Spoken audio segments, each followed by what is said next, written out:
जय माता दी। आप सभी को चैत्र नवरात्रि 2026 के ढेरों शुभकामनाएं। बात करेंगे कि अष्टमी कब है और नवमी तिथि नवरात्रि की कब रहेगी।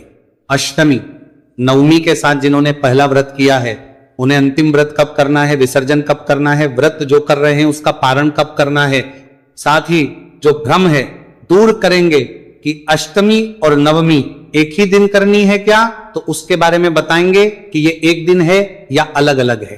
कन्या पूजन आपको कब करना चाहिए, क्या शुभ मुहूर्त रहेगा, हवन यदि आप कर रहे हैं या करते हैं तो कब करना चाहिए, किस विधि से करना चाहिए, क्या शुभ मुहूर्त रहेगा, व्रत का पारण क्या अष्टमी या नवमी को ही किया जा सकता है क्या या उसके बाद करना चाहिए, पुराणों के अनुसार नियम क्या कहते हैं।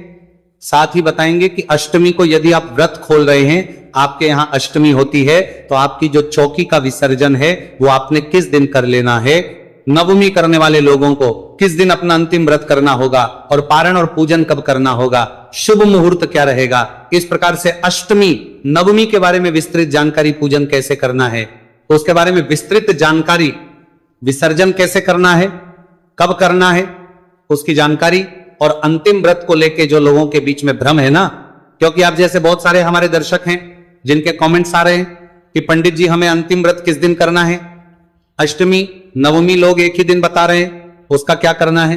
तो वो विशेष रूप से आपको समझाने का प्रयास किया जाएगा कि आपने अंतिम व्रत कब करना है और अष्टमी नवमी एक ही दिन है या अलग अलग जानकारी आरंभ करते हैं।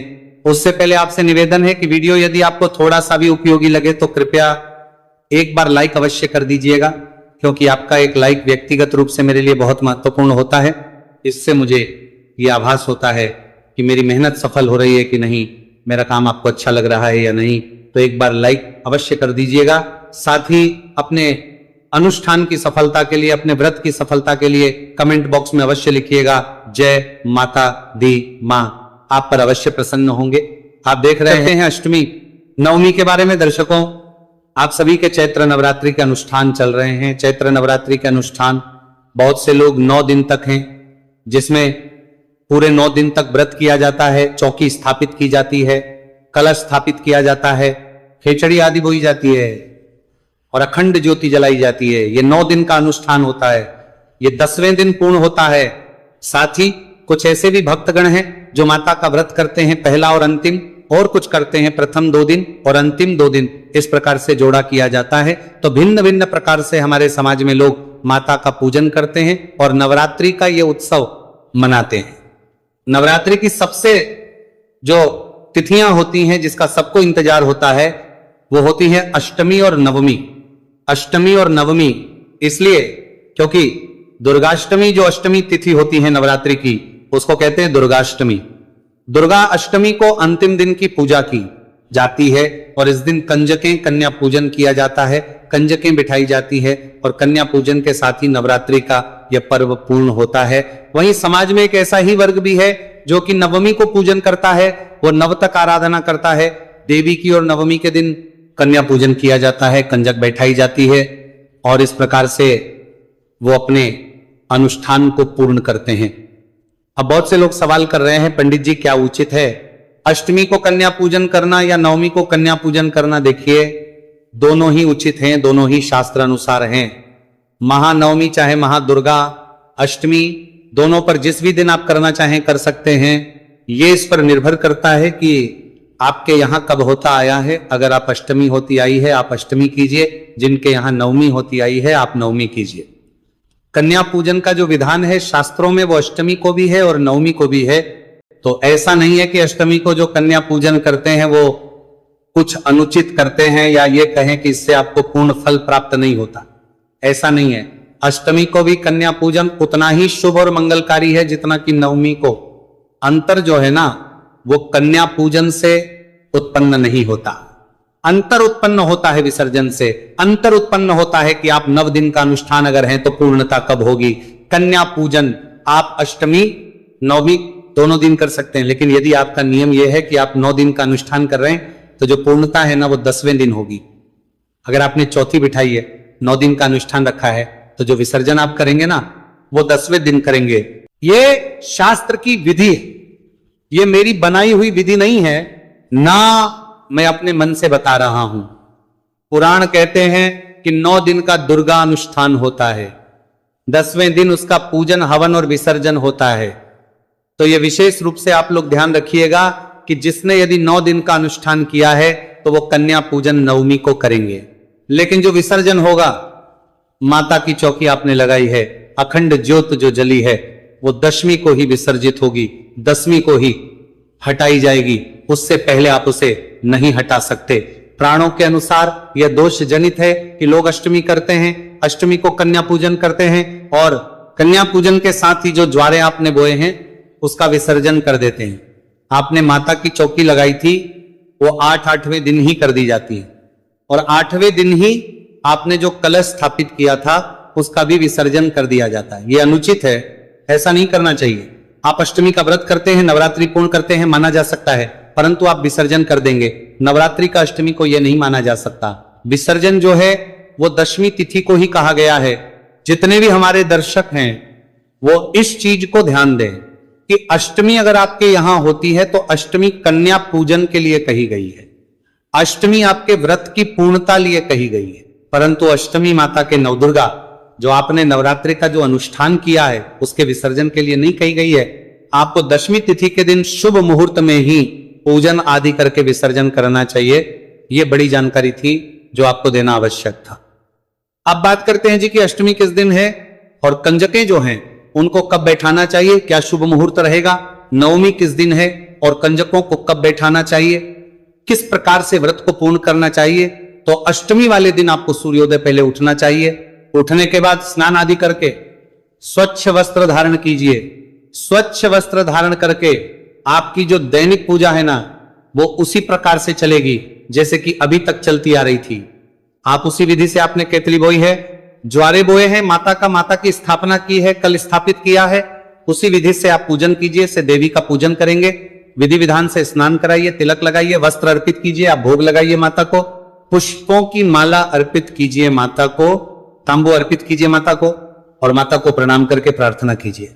इस प्रकार से आपने पूजन करना है। पूजन करने के बाद आप हवन कर सकते हैं। हवन करने के बाद आपने कन्या पूजन करना है। अब यहां पे एक सवाल ये आता है कि पंडित जी पहले कन्या पूजन करें या पहले हवन करें। तो पहले हवन करें फिर कन्या पूजन करेंगे। हवन के तदोपरांत ही कन्या पूजन होगा, इसका ध्यान दीजिएगा। एक सवाल हमारे पास आपका यह भी है कि पंडित जी कन्याओं को क्या नहीं देना चाहिए, ये विशेष रूप बताएं और क्या देना शुभ रहता है। देखिए, कन्याओं को आप कोई भी अच्छा उपहार दे सकते हैं। उपहार में आप उन्हें पढ़ने लिखने से संबंधित जो भी सामग्री है वो दे सकते हैं, कॉपी दे सकते हैं, ज्योमेट्री बॉक्स दे सकते हैं। इसके अतिरिक्त आप उन्हें लंच बॉक्स दे सकते हैं, पेन पेंसिल आदि बैग आदि भी दे सकते हैं जो उनके उपयोग का भी होगा। आपको क्या नहीं देना चाहिए, देखिए एक तो आजकल आप प्लास्टिक की सामग्री का प्रयोग बहुत अधिक होने लगा है। अगर आप प्लास्टिक की वस्तुओं से बच सकें तो बहुत उत्तम रहेगा कि आप प्लास्टिक की ना दें। और जो विशेष रूप से मना ही है ना वो है नुकीली वस्तुएं, तीखी वस्तुएं या कांच से बनी हुई वस्तुएं। कांच की जो सामग्री है वहां आपको नहीं देनी है। कन्याओं को काले वस्त्र आपको नहीं देने हैं। काले रंग की कोई भी सामग्री जो है वो आप कन्याओं को उस दिन नहीं देंगे। यदि आप कन्या पूजन में कपड़े आदि लाके दे रहे हैं तो वो भी काले रंग के, ब्लैक कलर के नहीं होने चाहिए। इसको बेहद ही अशुभ माना जाता है। काला रंग कन्या पूजन में सर्वोत्तम है। इसीलिए अगर संभव है तो आप लाल रंग के वस्त्र और लाल रंग की ही लेकर आएं, उत्तम रहेगा। और अष्टमी के दिन कन्या पूजन करें। कन्या पूजन में जब कन्याएं आपके घर आ रही हैं तो सबसे पहले उनका भक्ति भाव से स्वागत करें, क्योंकि एक प्रकार से आपके यहाँ 9 दुर्गाएं आ रही हैं। 9 दुर्गा आपके घर पे पधारी हैं। 9 दुर्गाओं का स्वागत कीजिए, उनको बिठाइए। चौकी है तो चौकी पर बिठाइए, अन्यथा जो भी आपके यहाँ उपयुक्त आसन है उस पर बैठाइए। बैठा के उनका शुद्ध जल पैर धुलाइए, पद प्रक्षालन कीजिए, उनका प्रेम से पद प्रक्षालन कीजिए, अच्छे कपड़े से उनको पोंछिए। ये माता स्वयं आपके घर पर आज पधारी है। पैर धोने के बाद, पैरों को पोंछने के बाद उन्हें तिलक कीजिए। रौली कुमकुम आदि का तिलक करना है, अक्षत अवश्य लगाना है और मौली अवश्य बांधनी है। इसके बाद उन्हें आसन पे बिठाइए, प्रेम पूर्वक उन्हें हलवा, पूरी और छूले, काले चने जो होते हैं ना छूले, ये प्रसाद के रूप में, भोग के रूप में प्रदान कीजिए, उनको खिलाइए। आज के समय में जो कन्याएं हैं वो नहीं खा पाती है। कई बार छोटी होती है कन्याएं तो इसलिए भी नहीं खा पाती हैं, जितना भी वो खा सके। अगर ना खा पाए उनका एक मुंह झूठा करा के ही बेशक बाकी जो है बचा हुआ सामग्री उसको आप पैक करके उन्हीं को दे दे। इसके बाद कंजकों को आप जो सामग्री लाए हैं उनके लिए उपहार स्वरूप जो भी भेंट लाए हैं वो भेंट एक एक करके दे और उनसे पैर छूकर आशीर्वाद ले और उनको विदा करें। इस प्रकार से आप कन्या पूजन करेंगे। कन्या पूजन की जो सामग्री है ना उसको भी पूजित करना आवश्यक है। वो क्या करते हैं कि सामग्री लाते हैं, रखा देते हैं, कंजकों को भोजन कराते हैं और उनको ऐसे ही उठा के दे देते हैं। ये अनुचित व्यवस्था है, अनुचित व्यवहार है उस सामग्री का। सुबह के समय जब आप पूजन कर रहे हैं ना उस समय उनको पूजना है।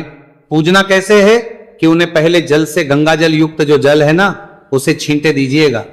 छींटे देने के बाद उन्हें तिलक कीजिएगा, अक्षत उस पर अर्पित कीजिएगा, थोड़े पुष्प ऊपर बिखरा दीजिएगा और हाथ जोड़कर माता को प्रणाम करके, हे मातेश्वरी, ये हम कन्याओं के लिए भेंट स्वरूप लाए हैं, इसे आप नवदुर्गा के रूप में स्वीकार करें और आशीर्वाद प्रदान करें।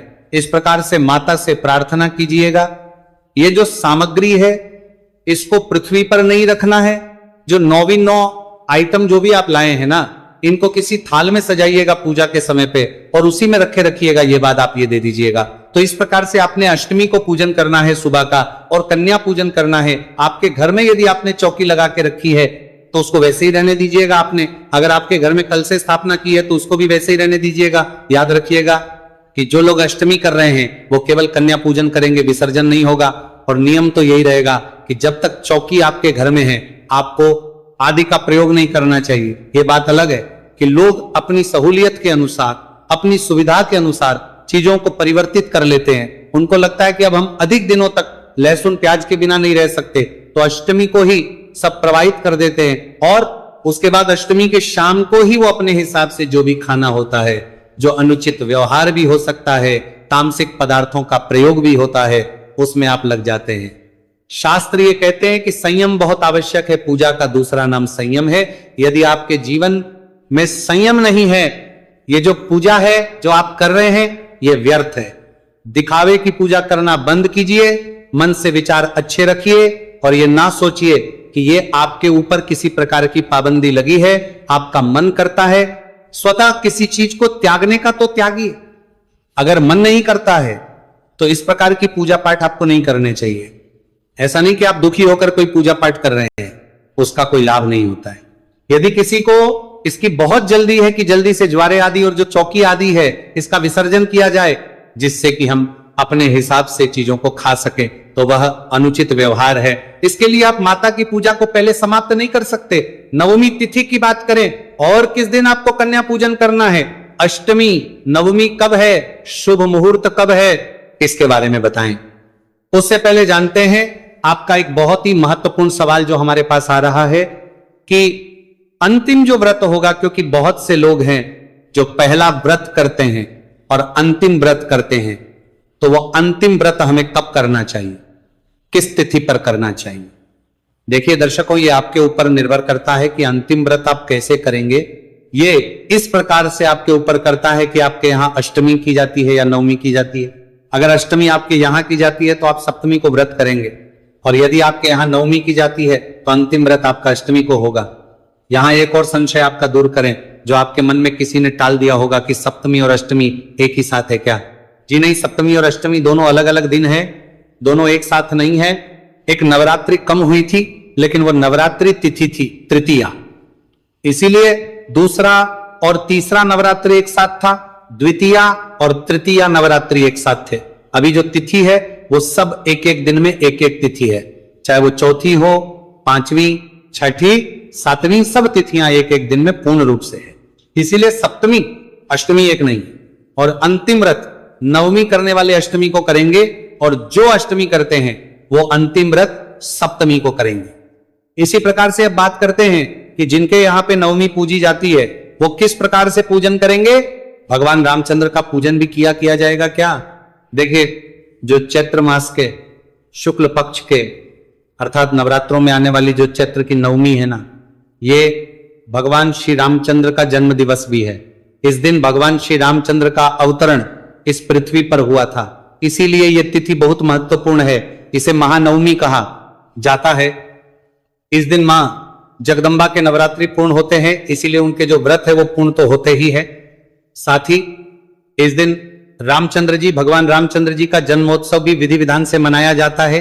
भगवान रामचंद्र की पूजा आपने किस विधि से करनी है, करना है, इसके बारे में हम आपको अलग से वीडियो बना के बता देंगे।